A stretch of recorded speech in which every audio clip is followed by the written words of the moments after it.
Assalamualaikum warahmatullahi wabarakatuh. Saya Debila Putri Wanda, NIM 2502202110164. Baik, saya akan mendeskripsikan secara singkat proses berdirinya masa kejayaan dan faktor penyebab kemundurannya Daulah Islam di Andalusia. Daulah Islam di Andalusia berdiri pada tahun 711 Masehi ketika pasukan Muslim di bawah pimpinan Tariq bin Ziyad menaklukkan Spanyol. Masa kejayaan Daulah Islam Andalusia berlangsung selama beberapa abad dengan pusat kekuasaan di kota Cordoba. Kota-kota seperti Sevilla, Granada, dan Toledo menjadi pusat pembelajaran dan perdagangan. Ilmu pengetahuan, seni, dan arsitektur berkembang pesat dengan contoh bangunan ikonik seperti Masjid Agung Cordoba dan Istana Alhambra. Kemudian Daulah Islam Andalusia disebabkan oleh beberapa faktor, termasuk perpecahan internal, reconquista, tekanan eksternal, dan perubahan sosial dan ekonomi. Konflik antara berbagai dinasti dan kelompok Muslim melemahkan kekuatan politik dan militer mereka. Gerakan Kristen untuk merebut kembali semenanjung Iberia yang dipimpin oleh kerajaan-kerajaan Kristen di utara Spanyol juga mempercepat kemunduran Daulah Islam Andalusia. Pada tahun 1492, Granada, kerajaan Islam terakhir di Andalusia, yaitu ke tangan Raja Ferdinand dan Ratu Isabella, menandai berakhirnya kekuasaan Islam di Spanyol. Dan yang kedua yaitu dinasti Mamluk berdiri pada tahun 1250 Masehi setelah pasukan Mamluk yang terdiri dari budak-budak Turki merebut kekuasaan di Mesir dan dinasti Ayyubiyah. Masa kejayaan dinasti Mamluk berlangsung selama beberapa abad dengan pusat kekuasaan di Kairo. Mereka berhasil mengusir pasukan Mongol dari Rusia, Suriah, dan Palestina, sehingga mengamankan wilayah kekuasaan mereka. Mamluk juga berhasil mengembangkan ekonomi dan kebudayaan dengan Kairo menjadi pusat perdagangan dan pembelajaran. Kemunduran dinasti Mamluk disebabkan oleh beberapa faktor, termasuk perpecahan internal, invasi Utsmaniyah, perubahan sosial dan ekonomi, serta tekanan eksternal. Konflik antara berbagai faksi Mamluk melemahkan kekuatan politik dan militer mereka. Pada tahun 1517, pasukan Utsmaniyah di bawah pimpinan Sultan Jalim I menyerbu Mesir dan mengalahkan Mamluk, sehingga berakhir kekuasaan dinasti Mamluk. Tekanan dari kekuatan Eropa juga mengganggu perdagangan Mamluk dan melemahkan ekonomi mereka, sehingga mempercepat kemunduran dinasti Mamluk. Yang ketiga yaitu mengenai dinasti Utsmaniyah berdiri dari abad ke-13 di Anatolia, Turki, dan mencapai masa kejayaan selama beberapa abad. Mereka berhasil menaklukkan Konstantinopel pada tahun 1453. Pengembangan sistem administrasi yang efektif, kekuatan militer yang kuat, dan arsitektur yang indah, Utsmaniyah menjadi pusat perdagangan dan kebudayaan dengan Istanbul sebagai salah satu kota terbesar di dunia. Mereka juga mengembangkan sistem hukum dan pendidikan yang maju. Kemunduran dinasti Utsmaniyah disebabkan oleh perpecahan internal, tekanan eksternal, perubahan sosial dan ekonomi, serta keterlambatan modernisasi. Konflik antara faksi dan kelompok di dalam dinasti Utsmaniyah melemahkan kekuatan politik dan militer mereka. Tekanan dari kekuatan Eropa juga mengganggu wilayah kekuasaan Utsmaniyah. Pada abad ke-20, dinasti Utsmaniyah akhirnya runtuh dan Turki menjadi republik modern di bawah pimpinan Mustafa Kemal Atatürk pada tahun 1923. Kemudian dinasti Safawi berdiri pada tahun 1501 di Persia atau Iran oleh Ismail I dan mencapai masa kejayaan selama beberapa abad. Mereka berhasil menyatukan Persia di bawah satu kekuasaan, memperkenalkan Syiah sebagai agama resmi negara, dan mengembangkan sistem administrasi yang efektif, kekuatan militer yang kuat, dan arsitektur yang indah. Safawi menjadi pusat perdagangan dan kebudayaan dengan Isfahan sebagai salah satu kota terbesar di dunia. Kemunduran dinasti Safawi disebabkan oleh perpecahan internal, tekanan eksternal, perubahan sosial dan ekonomi, serta keterlambatan modernisasi. Konflik antara faksi dan kelompok di dalam dinasti Safawi melemahkan kekuatan politik dan militer mereka. Tekanan dari kekuatan-kekuatan tetangga juga mengganggu wilayah kekuasaan Safawi. Pada tahun 1736, dinasti Safawi akhirnya runtuh dan digantikan oleh dinasti Afsariyah. Namun, warisan Safawi masih dapat dilihat dalam kebudayaan dan arsitektur Persia modern. Materi yang paling menarik dalam memberikan inspirasi bagi saya adalah Daulah Islam Andalusia. Berdiri pada tahun 711 Masehi, Daulah Islam Andalusia menjadi pusat kebudayaan, ilmu pengetahuan, dan perdagangan di Eropa.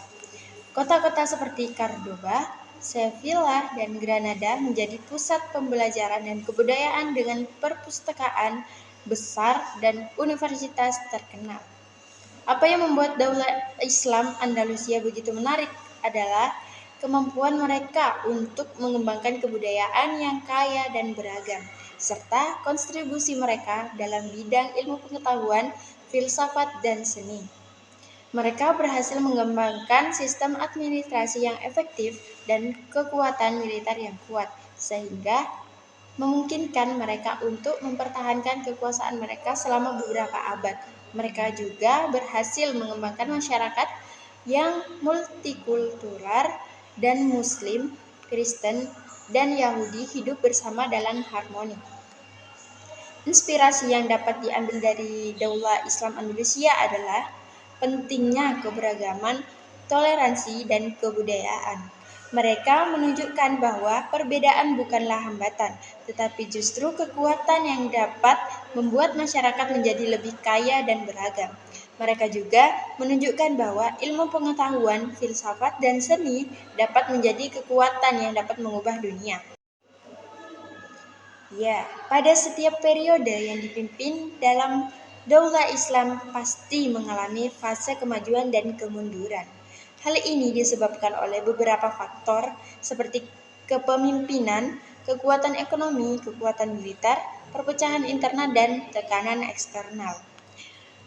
Kepemimpinan yang kuat dan bijak dapat membawa kemajuan, sedangkan kepemimpinan yang lemah dan tidak bijak dapat membawa kemunduran. Kekuatan ekonomi dan militer yang kuat juga dapat membawa kemajuan, sedangkan kelemahan ekonomi dan militer dapat membawa kemunduran. Dalam sejarah Daulah Islam, kita dapat melihat contoh-contoh fase kemajuan dan kemunduran seperti Daulah Umayyah, Daulah Abbasiyah, Daulah Fatimiyah, Daulah Ayyubiyah, dan Daulah Mamluk.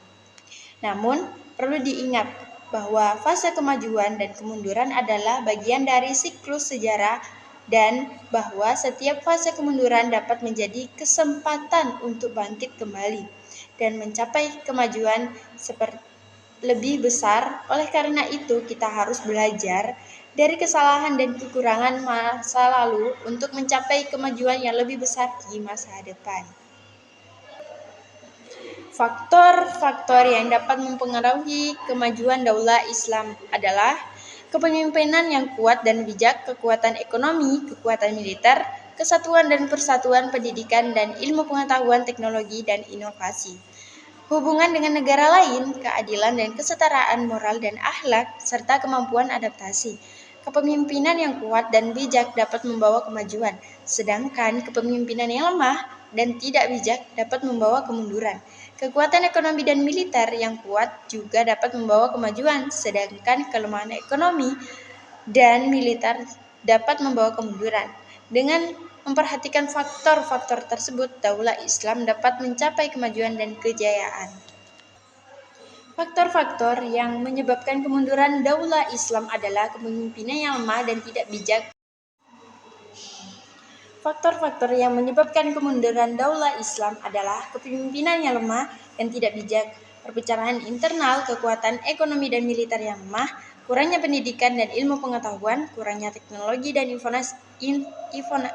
inovasi, hubungan yang buruk dengan negara lain, ketidakadilan dan ketimpangan moral dan akhlak yang buruk, serta ketidakmampuan adaptasi terhadap perubahan zaman dan lingkungan. Dengan memperhatikan faktor-faktor tersebut, Daulah Islam dapat belajar dari kesalahan masa lalu dan berusaha untuk mencapai kemajuan dan kejayaan.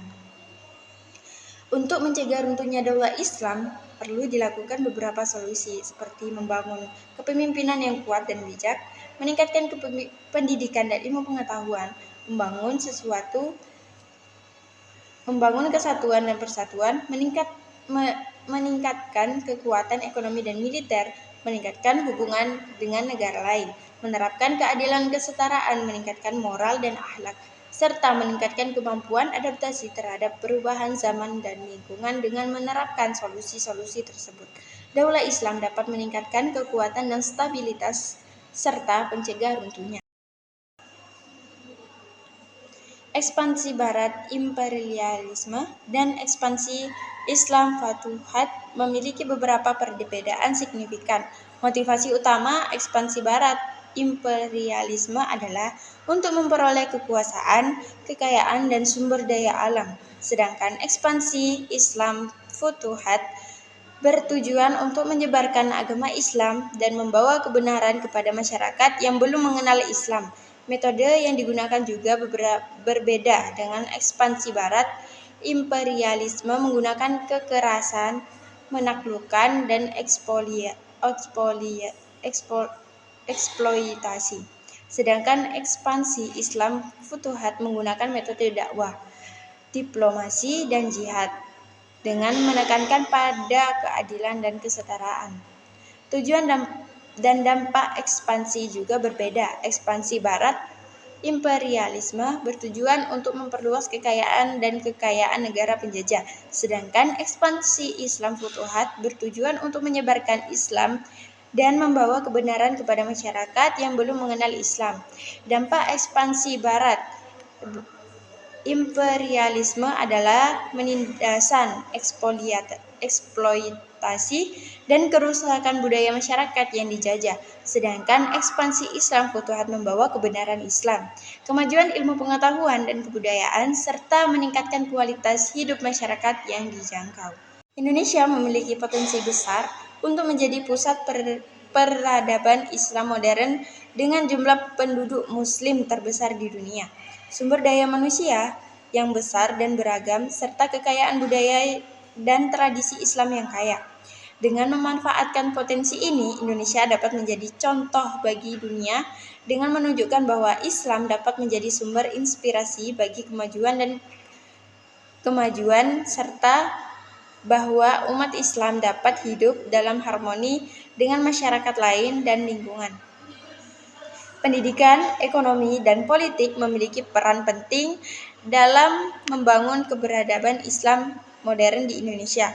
Dan jika Indonesia dapat mencapai hal ini, maka peradaban Islam modern dapat dimulai dari sini. Saya setuju bahwa peradaban Islam dapat dimulai dari Indonesia, karena Indonesia memiliki potensi besar untuk menjadi pusat peradaban Islam modern. Alasannya adalah Indonesia memiliki jumlah penduduk Islam terbesar di dunia, sehingga memiliki sumber daya manusia yang besar dan beragam. Selain itu, Indonesia juga memiliki kekayaan budaya dan tradisi Islam yang kaya, sehingga memiliki potensi besar untuk mengembangkan dan menyebarkan nilai-nilai Islam. Untuk menghidupkan kembali peradaban Islam di masa sekarang, perlu dilakukan beberapa hal seperti meningkatkan pendidikan Islam, mengembangkan ekonomi Islam, meningkatkan kesadaran masyarakat, dan membangun kerjasama internasional. Dengan melakukan hal-hal tersebut, peradaban Islam dapat dihidupkan kembali dan Indonesia dapat menjadi pusat peradaban Islam modern.